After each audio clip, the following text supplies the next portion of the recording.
쉬지 말고 기도하라. 데살로니가전서 5장 17절, 우리 오늘 데살로니가전서의 마지막, 다음 주부터는 2월 달에는 후서를 제가 말씀을 드리도록 하겠습니다.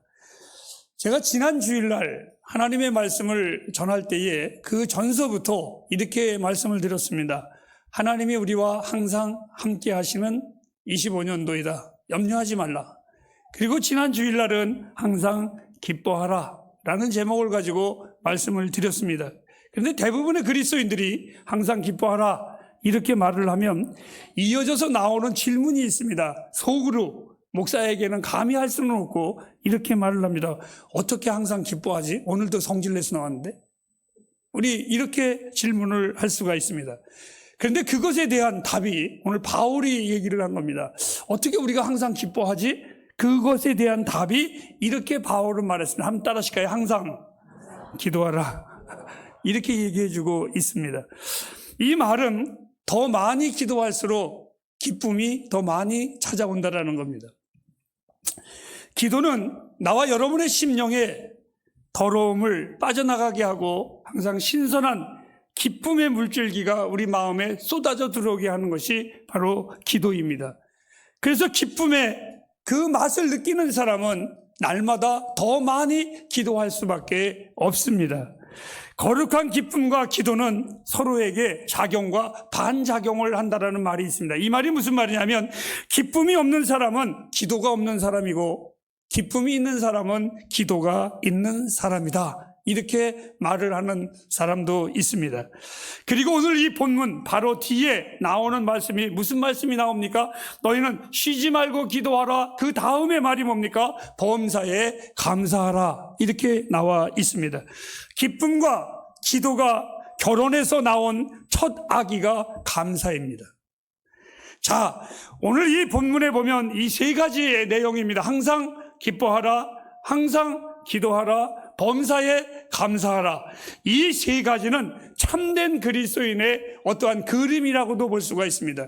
그리스도인이 뭐냐라고 말을 한다면 기뻐하는 사람, 그리스도인이 어떤 사람이냐?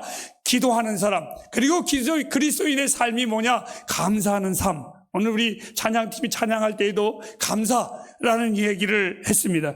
바로 그러한 것입니다. 그래서 이 기독교의 아름다운 그림, 아니 한 짝의 그림이라고도 말할 수 있는 이 세 가지가 어울려져 있습니다.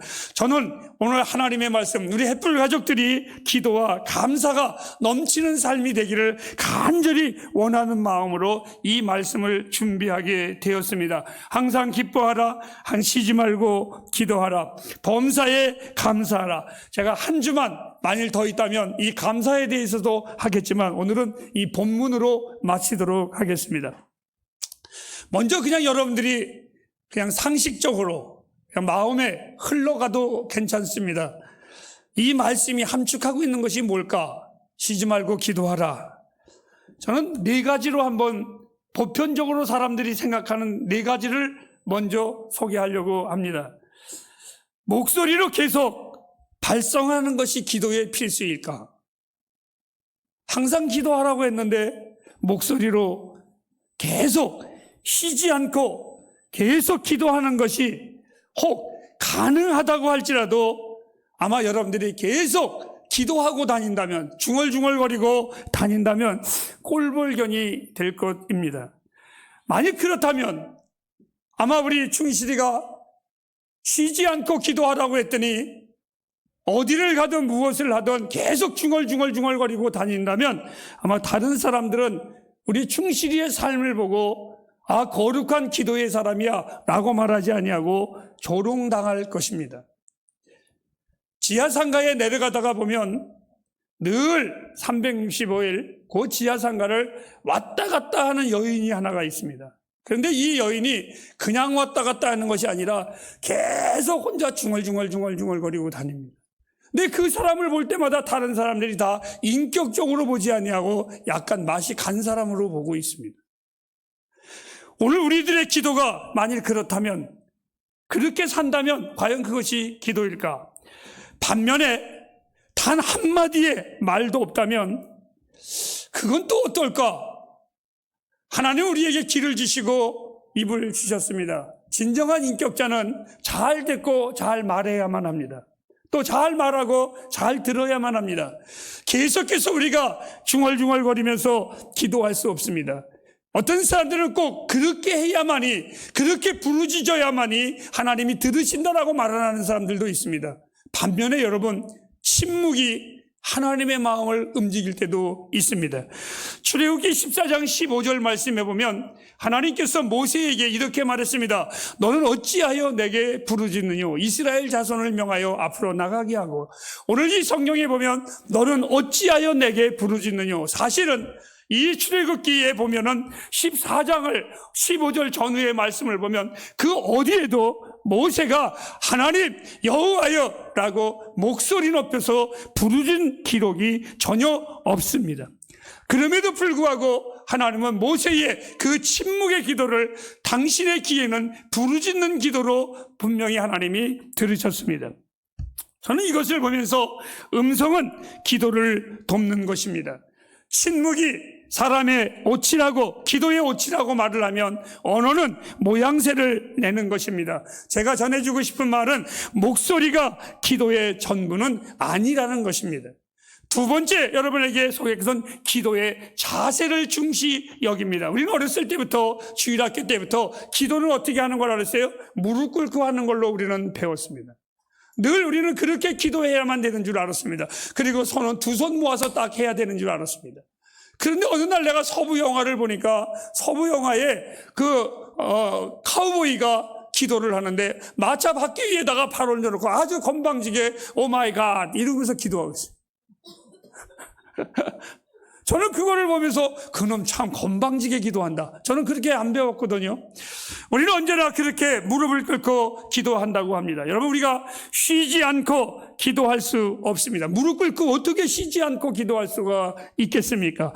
쉼 없이 만일 무릎 꿇고 그렇게 기도한다면 결과는 어떠한 응답인지 모르지만 육체에는 무릎을 상하는 질병을 걸리게 되고 말 것입니다.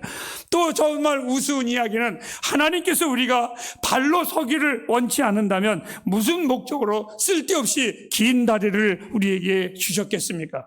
그런데 여러분, 무릎을 꿇고 기도하는 것 참 좋은 자세입니다. 겸허함을 나타내는 것입니다. 허나 자세는 기도의 본질적인 목적은 아닙니다. 세 번째입니다. 장소입니다. 많은 사람들이 기도의 장소를 아주 기도의 필수 요소로 따지는 사람들이 있습니다. 무당들은 신이 내리기 좋은 산과 장소를 찾아다니면서 이 무당들이 신이 잘 내리는 곳을 보고 자기들이 이렇게 말을 합니다. 명당이라고 말을 합니다.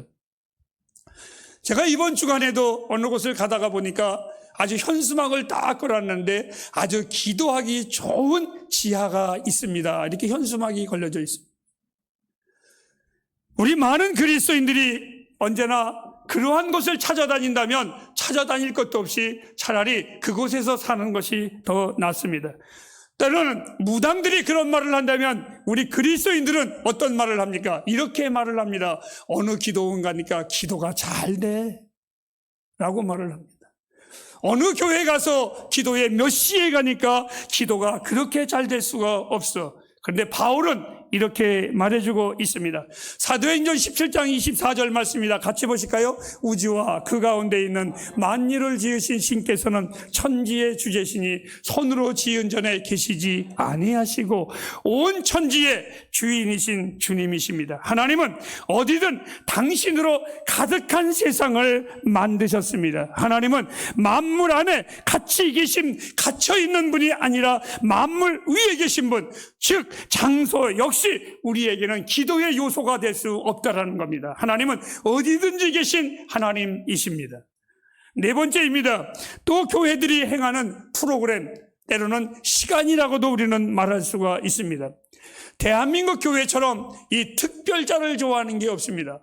저희 어렸을 때는 부흥회를 하면 그냥 부흥회, 심령 부흥회라고 했습니다. 그런데 조금 시간이 지나가면서 특별 부흥회, 이제는 좀 더 지나가서는 특별 심령 대부흥회 이렇게 합니다. 그리고 우리 교회가 이번 주간에는 특별 기도회를 합니다 라고 광고를 해서 안 나오던 사람들도 그날만큼은 길을 쓰고 갑니다. 또 기도에 나오기 위해서는 그날에 나온 사람들은 상금도 주고 외국도 보내줍니다. 우리 교회는 절대로 보내줄 수 없습니다. 난 돈 없다는 소리는 안 합니다. 절대로 보내줄 수 없습니다. 많은 사람들이 어느 한 시간 또는 기도의 프로그램을 만들어 놓고 그 시간을 아주 하나님이 기뻐하시고 응답하는 시간으로 정해놓을 때가 참 많이 있습니다. 하지만 여러분, 하나님이 우리에게 주신 시간에는 거룩하지 못한 순간이 한순간도 없습니다. 그 시간들 속에서 우리가 거룩하게 살지 못하는 것이지 그 시간은 거룩하고 천한 것이 전혀 없이 언제나 하나님의 시간은 거룩한 시간입니다. 때로는 날을 정하기도 합니다. 어떤 이는 연도 말을 하기도 합니다. 거룩하진 날이나 거룩하지 못한 해는 없습니다. 어느 주간이 아니라 그 주간에만 기도하는 것이 아니라 성경은 우리에게 모든 주간이 기도하는 주간이 되어야 한다라고 교훈해 주고 있습니다. 다른 날보다 특별한 날, 더욱 연락받는 날은 없습니다. 만일 하나님께서 365일을 만들어 놓으시고 어느 특별한 날 하나님이 응답을 해주는 날이라고 한다면 하나님은 오늘 우리에게 항상 쉬지 말고 기도하라는 소리를 안 하고 그 날 꼭 기도하라 이렇게 말을 했을 것입니다. 절대로 하나님은 그렇게 말한 적이 없습니다. 자, 그렇지 않다면 우리에게 하나님께서 쉬지 말고 기도하라고 명하시지도 않았을 것입니다. 하나 여러분, 기도 언제 하든 특별한 날이든 무엇을 하든 저는 기도는 나쁜 것은 분명히 없습니다. 1월부터 12월 달까지 기도가 금해진 날은 단 하루도 없습니다. 모든 날이 하나님은 우리의 기도를 들으시고 응답하는 날이십니다. 즉 이 말은 제가 지금까지 전한 네 가지를 그냥 교훈적으로 여러분에게 권면적으로 말씀을 드린 겁니다. 즉 음성이나 자세나 장소, 시간 그 어느 것도 기도의 필수적인 요소는 아닙니다. 쉬지 말고 기도하라 이 말씀은 내가 기도할 수 없는 자리에 들어가지 말라는 것입니다. 좀 더 쉽게 말하면 여러분들이 하나님이 축복받지 못할 것 또한 하나님에게 축복받지 못할 그러한 행동, 그러한 관계를 갖지 말라라는 하나님의 사인이십니다. 다른 데 신경 쓰지 말라, 다른 데 여러분들 정신 팔리지 말고 늘 하나님과 교제하라는 하나님의 말씀입니다. 그렇다면 우리는 쉬지 않고 기도하는 자가 될 수 있습니다. 자, 이제 여러분에게 짧게나마 결론의 말씀을 드리겠습니다. 쉬지 말고 기도하라는 의미는 어떠한 것인가? 두 가지로 소개를 하도록 하겠습니다. 그 첫째는 기도하라는 의미는 특권입니다. 특권의식. 옛날이나 지금이나 왕들에게나 대통령에게 언제든지 나아갈 수 있는 특권을 가진 사람들이 몇몇 사람이 있습니다. 아마 늘 대통령하고 가까이 할 수 있는 사람은 대통령 비서실장이 될 수 있겠죠. 그 사람은 특권의식을 가지고 있는 사람입니다. 그러한 귀인들은 언제나 왕에게 말할 수 있고 왕의 음성을 언제나 들을 수가 있습니다. 대단한 권리고 대단한 특권입니다. 그런데 여러분, 땅에 있는 자에게도 그러한 권세가 있지만 하늘과 땅의 대주제이신 하나님 그 앞에 나가서 그분과 대화할 수 있는 특권을 가진 사람들이 누구이겠습니까? 예수 그리스도의 그 십자가의 은혜로 말미암아 구원받은 우리들, 즉 정말 하나님의 자녀들인 우리들입니다. 그 자녀의 특권이라는 게 뭡니까? 언제든지 아버지 앞에 나아갈 수 있다는 겁니다. 자녀의 특권은 언제든지 그 아버지와 대화할 수 있다는 것입니다. 여러분, 언제든지 이 용어를 잊지 마시기를 바랍니다. 언제든지 아버지 만날 수 있고 언제든지 아버지의 음성을 들을 수 있는 것이 바로 우리들입니다. 여러분, 우리 하나님은 적막한 밤이라도 하나님은 늦은 시간이 없습니다. 여명의 아침이라도 하나님은 너무 이른 아침이라 우리와 대화할 수 있는 시간이 없다라는 분은 아니십니다. 저녁이 찾아오면 하나님이 하루 종일 너무 많이 일을 해서 피곤해서 너무 지쳐서 우리와 대화할 수 없다고 피하시는 하나님이 아니십니다. 그 하나님은 찾아오면 말을 걸면 언제나 기도에 응답해 주시고 들어주시는 하나님이심을 저는 믿습니다. 그래서 오늘 성경은 말합니다. 쉬지 말고 기도하라 하셨습니다. 이것은 바로 우리의 특권입니다. 여러분, 이 특권을 잊지 마시기를 바랍니다. 두 번째입니다. 기도를 결코 포기하지 말라는 의미가 있습니다. 어떤 이유와 원인을 막론하고 기도를 멈추지 마시기를 바랍니다. 아까 제가 장소와 시간과 이런 것을 구애받지 말라고, 기도는 언제나 하나님과 교제하는 겁니다. 그 아버지와 언제나 나누는 것입니다. 혹이 사탄이 여러분에게 하나님께 기도한다고 뭐가 되냐? 그 부르짖는 것이 다 헛되고 속삭인다고 할지라도 여러분, 사탄의 그 거짓말시키는 이빨 사이에서도 기도하시기를 바랍니다. 그리스도인은 언제나 하나님과 교제합니다. 저는 아주 며칠 전에 고생을 좀 많이 했습니다. 아까 일부 예배 때 만두 먹고 배탈이 나서 이 설날이 됐는데 절대로 저하고 만두 먹자는 소리 하지 마시기 바랍니다. 만두를 먹고 배탈이 났는데 얼마나 심했든지 진짜 말도 못했습니다. 어떻게 해야 되는지를 종잡을 수 없을 정도로. 하지만 그 배탈이 나서 쏟을 때 다 쏟으면서도 신기한 건 때만 되면 배고픈 나의 식욕은 못 이깁니다. 쏟을 망정, 배에서 전쟁이 일어날 망정, 나의 식욕을 막을 수는 없습니다. 여러분, 나의 삶의 힘든 여건 속에서 내가 하나님을 갈망하는 것, 그 어떤 것도 막을 수가 없습니다. 여러분, 기도한다고 되나 하는 궤변을 늘어놓을지라도 여러분은 정말 결코 기도를 포기하지 마시기 바랍니다. 기독교인은 그 하나님 앞에 갈망이 여러분의 욕구가 되어야만 됩니다. 사슴이 목이 갈아여 시냇물을 찾아 헤매듯이 내 영혼이 여호와를 갈망하기에 여러분 끝까지 하나님을 갈망하시기를 바랍니다. 왜 하나님이 쉬지 말고 기도하라고 하셨을까요? 그것은 하나님이 우리에게 주시는 복이 한이었기 때문에, 자녀들의 그 풍성한 삶을 위해서 하나님 우리에게 쉬지 말고 기도하라고 했습니다. 참 그 강청이 무섭습니다. 저는 기도 많이 하는 하나님의 사람들을 예로 들고 싶지 않습니다. 응답 많이 받은 사람들. 제가 관리하고 있는 중국 친구들은 서로가 서로를 감시합니다. 그리고 그들은 국적도 없고 불법 체류자가 아니라 국적도 없기 때문에 그 어떤 것도 아무것도 할 수가 없습니다.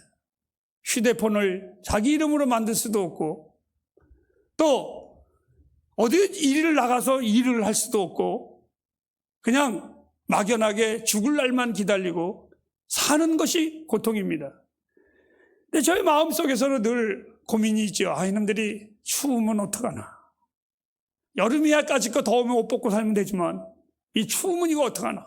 이런 고민이 늘 제 안에 있었는데, 한 번은 제가 그 친구들에게 물어봤습니다. 야, 이 겨울이 오는데 너희들 뭐 원하는 게 뭐냐? 그랬더니 저보고, 박 선생님, 따뜻한 방에서 잤으면 좋겠어요. 또 한 놈은, 박 선생님, 우리 쌀로 밥 한 번 먹었으면 좋겠어요. 늘 그런 말을 합니다. 저 역시도 그들을 볼 때 분명히 압니다. 그리고 제가 한 번씩 갈 때마다 그놈들은 나를 하나님처럼 기다립니다. 하나님처럼 기다립니다. 우리 에덴이가 백화점에서 저를 보면 이렇게 말을 합니다. 사람들 많은 데서 하나님 이렇게 부릅니다. 그 이단은 내가 되는 게 아니라 누가 만들어서 그렇게 되더라고요. 그래서 이들이 늘 저를 볼 때마다 그렇게 기다립니다. 그런데 어느 날 그들의 마음의 간구가 우리 집사님의 손길을 통해서 또 저 여수에 계신 어느 목사님을 통해서 그들을 도우라고 저에게 돈을 주셨습니다. 이번같이 겨울이 와도 제 마음이 풍요로운 적이 없습니다. 지난번에 가서 쌀도 사주고 가스집의 아저씨한테 가가지고 돈을 주면 안 되기 때문에 그 아저씨한테 주면서 마음껏 이들에게 이 겨울 날 수 있도록 해 주십시오. 근데 제 마음이 그렇게 풍요로울 수가 없어요. 또 동네 부녀회에 가가지고 김장도 좀 해 주십시오 하고 돈도 주고, 그렇게 제 마음이 부유할 수가 없습니다. 하나님은 하나님이 만든 백성들이 신이 구원받은 백성이 아닐지라도, 이방인이라고 할지라도, 범죄자라고 할지라도, 불의한 재판관이라고 할지라도 그들의 애타는 소리를 들으시는 하나님이시구나. 그 옛날 아브라함이 잘못하여 낳은 아들 이스마엘을 하나님이 내 친족이 아니니 내어 쫓으라고 했습니다. 그 이스마엘이 쫓겨나가서 광야에 나갔을 때 그의 어미와 함께 물 한 모금 없는 광야에서 몸이 말라 죽을 때에 그가 기도했습니다. 하나님이여, 목이 말라 죽겠나이다 할 때에 하나님은 하나님이 내쫓으라고 한 자의 그 부르짖음도 들으시고 우물물을 허락하셨습니다. 사랑하는 여러분, 이렇게 성경을 가지고 이야기하겠습니다. 믿지 않는 이방인도, 하나님이 거절한 자도 하나님이 들으시거든 하물며 내가 십자가에 죽을까지 구원한 너희야 왜 먹이고 입히고 하지 아니하겠느냐. 너희는 마음에 염려하지 말라. 너희는 마음에 근심하지 말라. 공중에 나는 새도 들에 피는 백합화도 저것들보다야 내가 너희를 더 귀하게 여기지 아니하느냐. 사랑하는 햇불가정 여러분, 하나님은 우리에게 기도하라고 하셨습니다. 그것은 하나님이 당신의 백성들에게 풍요로운 삶을 주시기 위함입니다. 그러므로 여러분들의 모든 삶이 기도의 삶이 되길 주님의 이름으로 부탁합니다. 기도의 영으로 충만하시기를 바랍니다. 오늘 우리 박 지사님이 기도하실 때에 때로는 우리가 너무 바쁘다는 핑계로라는 용어를 하셨습니다. 우리는 너무 바빠서 기도할 수 없다고 핑계댑니다. 아닙니다, 여러분. 농부는 농사철에 낫을 갑니다. 바쁠수록 하나님의 도우심이 더 필요하기에 우리는 기도해야만 합니다. 이제 마치겠습니다. 복을 주시는, 복 주시기를 원하시는 하나님이십니다. 기도하라. 이 말씀에 설교를 제가 한없이 해도 늘 다람쥐 쳇바퀴처럼 끊임없는 말이 기도하라는 그리스도인들의 권면일 것입니다. 쉬지 말고 기도하라. 왜요? 오늘 우리 찬양도 했습니다. 복을 주시기를 원하시는 하나님이시라고. 여러분이 하는 모든 일에 하나님의 복을 받기 위함이라 하나님 우리에게 기도하라고 말씀하셨습니다.